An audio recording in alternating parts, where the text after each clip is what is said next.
So our project deals with bringing new technology and collect data with further interpretation to understand how the oil spill impacted deep diving marine mammals. And our emphasis is mostly on sperm whales, which are endangered species, and beaked whales, which are protected species. But we also get a lot of data relevant to coastal dolphins and dolphins in deep waters, open waters. Our consortium actually explores the new technologies to understand and use for recording acoustic signals of the marine mammals.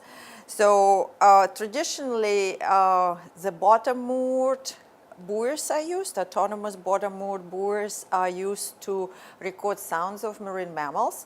But in addition to the buoys, which are autonomous and we actually cannot communicate with them until we bring them back, we also brought into the Gulf of Mexico, we brought autonomous surface vehicles, which can tow passive acoustic monitoring arrays behind them and operate in the area actually in the future without any scientist presence. And we also brought gliders. And last but not least, we were also working using our funding.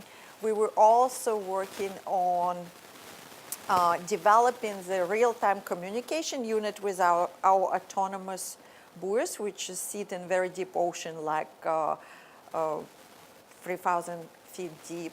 And so we developed the technology and we tested it actually successfully this last fall.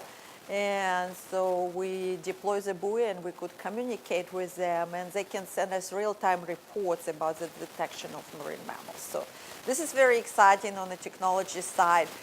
We actually deployed them in October. We went and tested the real-time buoys in November. They're still in the water, and so we're planning to get them back as soon as weather permits. So what do we see in terms of whales, sperm whales and beaked whales? So we are excited to see that animals still in the area, so it doesn't mean anything positive or negative to start with.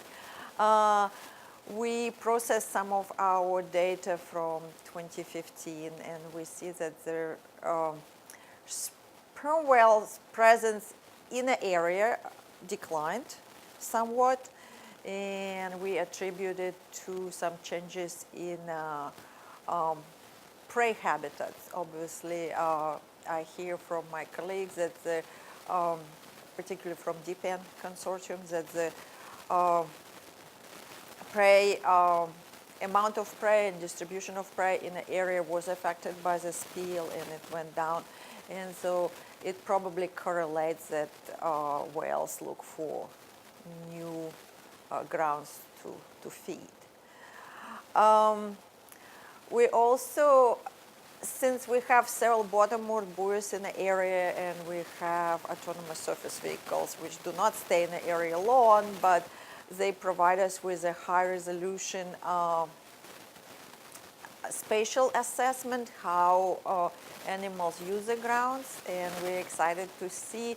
It's the first time it has been seen, because we have a high spatial resolution data, that if we looked at the beaked whale population and we looked at Gervais versus Cuvier's beaked whales, then we see that they separate the habitat. Like we see much more acoustic activity of Gervais whales in our shallow side, and mostly our deep sides are mostly occupied by the Cuvier beaked whales. And I think this is the first time it has been seen, and it actually advocates for need to do more spatially controlled data recording, so to get higher spatial resolution data. What is important, not only long-term data, but also spatially resolved data.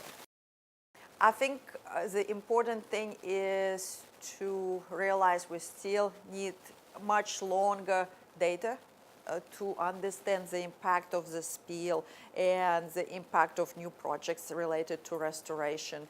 So with the spill and the data collection in the last decade, we do have some baseline data now.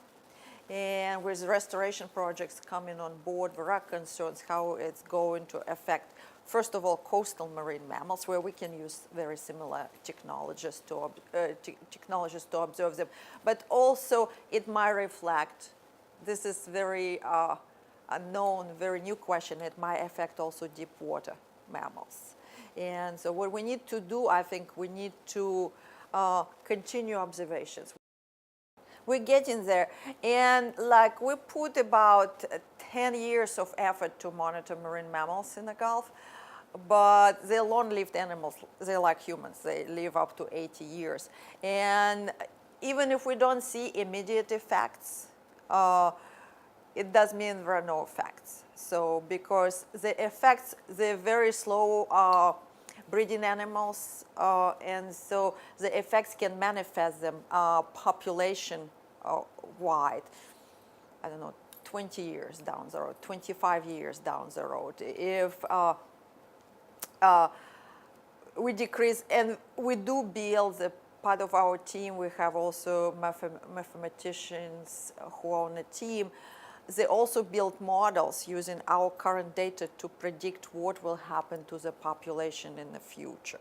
And if we, for example, affected reproductive rates of the females at this point just because they consumed polluted prey, and or they were exposed to their oil contaminants, and they didn't produce a calf, it can actually manifest itself in population decline 20, 30 years down the road. So.